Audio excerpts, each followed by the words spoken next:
God bless everybody. Matthew Miller here from Maranatha Ministries. Today we're going to talk about Isaiah chapter 2 and when the Lord, whom in Hebrew, raises. Remember, he said with his own mouth, he is going to raise up the tabernacle of David.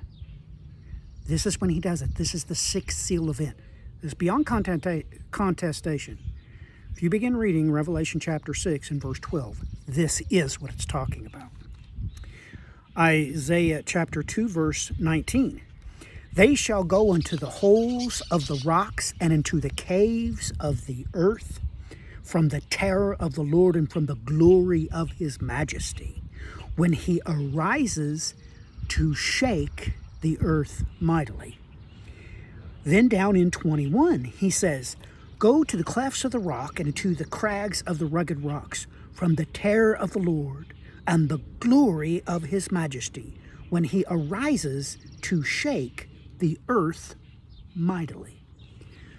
So twice in this chapter it uses this phraseology, when he who sitteth upon the throne, and that's why Revelation is using that there in Revelation chapter 6 and again in Revelation chapter 7, refers to him being he who sitteth upon the throne. It's because he has gotten up. He has arisen. He has risen up. It is then when he tells us with his own mouth, he will raise up the tabernacle of David. He does this very thing in Revelation chapter 7, verses 9 through 17.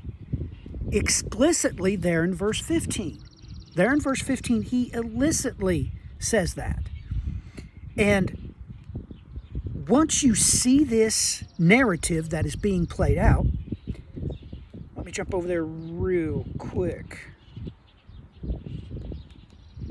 Once you see this narrative being played out, it will literally stain your brain. You can't unsee it. What he's talking about here is he's going to raise up the tabernacle of David.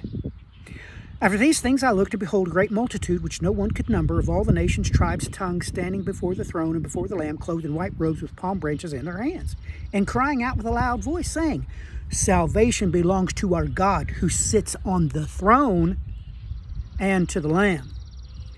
And all the angels stood around the throne, and the elders and the four living creatures fell on their faces before the throne and worshipped God, saying, Amen, blessing and glory and wisdom, thanksgiving and honor and power and might, to be our God forever and ever. Amen.